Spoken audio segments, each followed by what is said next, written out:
This week in East Brunswick, art was in residence at the library as sculptor Irene Koldorf set up her studio right in the center of the library, to the delight of many patrons. First up, we'll learn about Ms. Koldorf and about her sculpture. Later, we'll have our regular features, health facts with Ken Shalhoub, and a look at the source and treatment of food cravings. A Kids Comments book review from Edward Sweirk. Consumer advocate Adrienne Eisnote with information on franchise purchase opportunities, and our Township Council review. All next on This Week in East Brunswick. First, a look at next week's Channel 8 schedule. Monday at 10 a.m., Lenore Kulick discusses common back problems with Dr. Kenneth Friedman on Look Great, Feel Great. Monday at 10:30, Target focuses on solidifying the marital relationship as host Paula Duran speaks with Bill Nolan and Fred Street. Tuesday evening at 7:30, Ken Shalhoub will have information about cataracts and glaucoma on Let's Talk Health.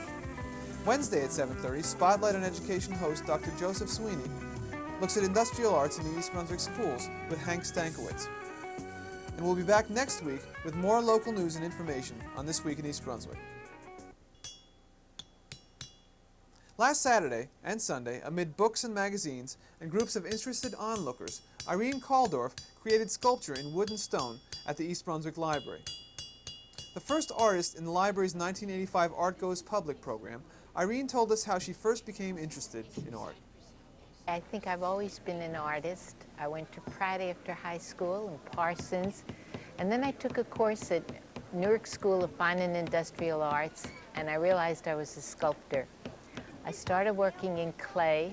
From there, I went into wood, and now I work in stone, wood, and metals. I'm an art teacher, and in the summer, I teach an enrichment course in Westfield. I teach sculpture. I'm a docent at the Newark Museum, where I give tours to adults and children, and I sculpt. Okay, I'm a very creative person, and sculpture is my way of creating. I get these wonderful ideas. Where do I get my ideas? Well, I mostly buy the stone or the wood and get the ideas from the shape of the stone and wood. It's very rare that I have an idea and go out and try to find the stone to fit my idea. In the first place, you can't always do it. It's not always feasible. I started working in wood, I guess because my teacher worked in wood. And from there, I wanted another form of expression, and so I went into stone, which I really love, because I get all involved in my wood pieces, and if you will look at this, you can see why. This one is one piece of wood. It's redwood, and I get all involved with the wood, whereas I can not get that involved with the stone. It's different working in wood and working in stone. You have to be more careful with stone. You can't hit stone too hard. The whole thing could crack. But you can take out all your frustrations in wood. You can hit that as hard as you want to. In stone, I'm really not partial to any one stone, but this is alabaster and this is pink alabaster.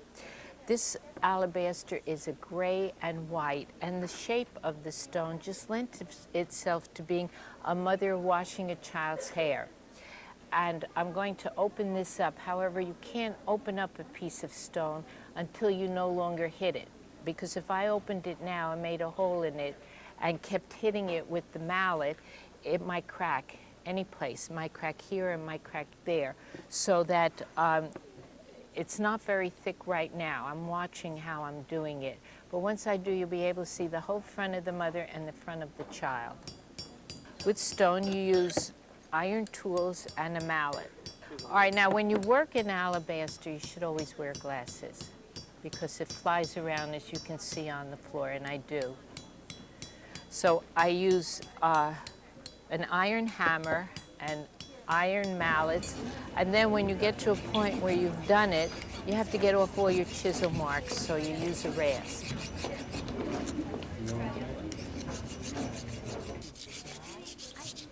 Then you go from a rasp to wet and dry sandpaper. I think the Artist in Residence program is marvelous. Several children have come over to me, and their parents have said this is a wonderful way for them to see sculpture being done. you know, where else could you see it done? The same thing for the painters. I think it's a wonderful program. I was excited about it to begin with. I'm enjoying my day. I've met a lot of very nice people. And at first I thought, how wonderful, I have a whole day to just sit and work. And no telephone to interrupt me or anything else. However, it hasn't worked out like that.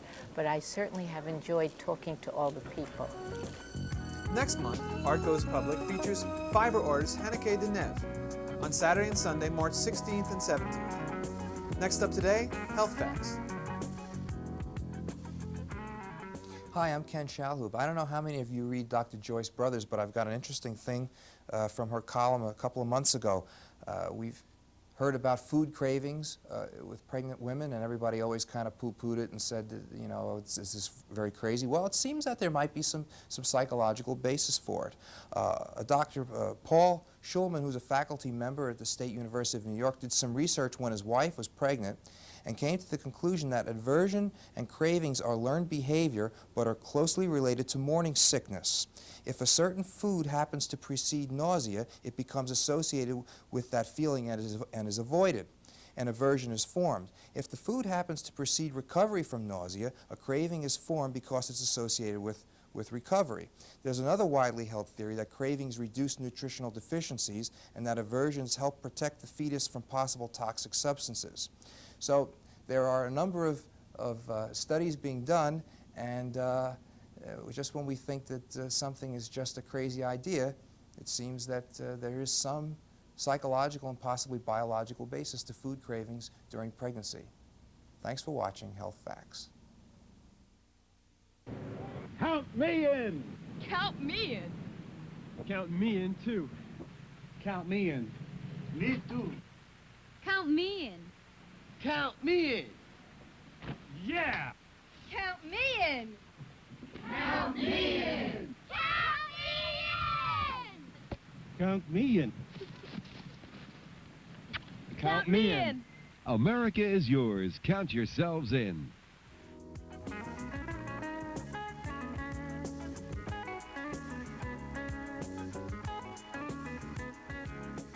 Hello, my name is Edward Sweirk, and I'll be reviewing When the Boys Ran the House by Joan Caras.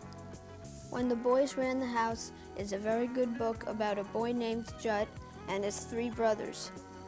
Judd's problem was that he wanted to join the school basketball team, but his mother was sick in bed and his father was away in Europe.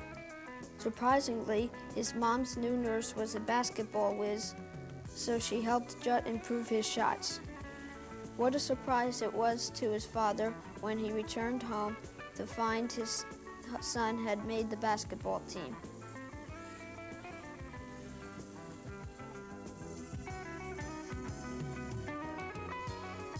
Hello, and welcome to Consumer Aware. I'm Adrienne Eisner of the East Brunswick Consumer Affairs Office. Today we'll be talking about how to distinguish between legitimate and fraudulent business opportunity schemes. Promoters of fraudulent franchise and business opportunity deals, ranging from raise them in your guest room worm farms to distributorships for worthless gas-saving devices for cars, prey on the increasingly popular dream of becoming one's own boss. Swindlers overwhelm victims, frequently retirees and the unemployed, with high-pressure sales tactics, promises of quick profits, and a life of independence and ease. It has been estimated that business opportunity swindles strip tens of thousands of investors each year of more than $500 million. More than 10 million Americans and Canadians earn income from legitimate business opportunity and franchise deals. A franchise agreement involves a parent company and the independent businessman. Under a typical franchise arrangement, the franchisor who has developed a product or service and a recognizable trade name contracts with the franchisee to provide startup assistance and the right to sell the franchise's product or service under a uniform marketing and quality control plan. Here are some warning signs that suggest that a business opportunity scheme might be fraudulent. High-pressure sales tactics. Shady promoters will demand a quick decision, not allowing a potential investor to investigate profit claims or consult with a lawyer or an accountant. Don't be impressed by ads in national or local publications. Very often, these publications do not check or screen the ads that they run. Be wary of promises of sky-high profits. No honest promoter can guarantee a client a return on his investment. A legitimate operator will qualify his success stories by telling you the percentage of participants who have actually earned the big money. Watch out for claims of minimal risk. There is no such thing as a completely safe franchise or business opportunity deal, no matter how good the product or service that is involved. Assurances that you can't go wrong should be considered a near certain indication that an investor is being conned. Watch out for an unjustified startup fee. Examine the value of the inventory, training courses, and sales kits that a promoter is insisting that you purchase. Is he asking for more than the fair market value of these startup items? Be wary of evasive answers, failure to disclose. If the promoter is not directly responding to your questions or refuses to give further details, don't go any further. There are many legitimate franchise opportunities available. Before you act on this type of opportunity, you should take some precautions.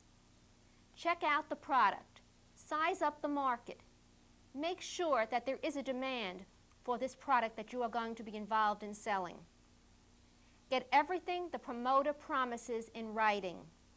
Have an accountant evaluate the profit claims. Determine the percentage of investors who have actually achieved high-end profits. Determine all restrictions.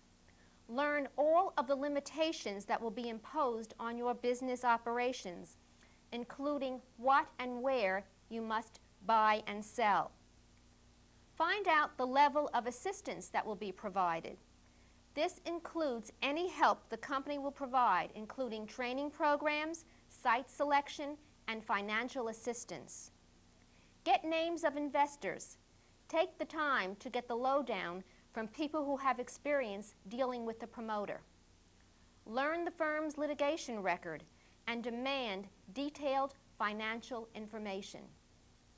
If you would like more information about franchise opportunities, please contact us at the East Brunswick Consumer Affairs Office. We're located in the municipal building. We're there daily from 9 a.m. until 5 p.m. So please call us at 390-6954. Thank you for joining me on Consumer Aware. I hope I'll see you again next week. At this week's Township Council meeting, residents of the Historic District of Old Bridge were once again on hand to voice their opinions concerning the introduction of an amending ordinance that would abolish the Historic Preservation Commission. The current 9-year-old ordinance gives the Commission certain enforcement procedures on restoration and rehabilitation work above and beyond the Township's general zoning and construction codes. The area residents have steadfastly maintained that the ordinance discriminates against them, and that not only should the ordinance be repealed completely, but that the area should also be taken off the state and national historic registers. Area resident Betty Galgansky addressed the council. I've lived in that area for 42 years, and for 9 years, I've listened to a lot more than you've had to listen to. And I hope you haven't closed your ears to what it is we're trying to tell you. I cannot go to Rickles tomorrow and buy a stock standard door, put hinges on it that will make it open and close, and install it on my house. If I do, I will be fined. I live under a different set of rules than you do. If a kid comes along and breaks my window, and with it he breaks the wood and not just the glass, I cannot go to Rickles or Route 18 Lumber and buy a window and put it in my house because someone here told me I couldn't. Mr. Wilder, I have papers in my home from Jerry Carson. We can be removed from the state and national register by request of the people who live in the area. We need 51% is consenting majority of the people. I have charged with notifying these people through name and address, asking them to come out to a public meeting which will be held by the state in the district. The state will abide by our wishes. The state is frankly embarrassed about East Brunswick. East Brunswick's historic district has gone downhill for 9 years. For 9 years you've had a chance to straighten it up, clean it up, whip it up, and straighten it out. And you blew it. Take that sign off the wall. Preservation of East Brunswick is a dirty word. Preservation affects me as a human being. It tells me I cannot do what the Constitution of this United States says I can do. I own the house. I pay the taxes. And I'll do as I damn well please. A public hearing on this ordinance will be held at the February 25th Township Council meeting. That's all for this week. Thanks for watching.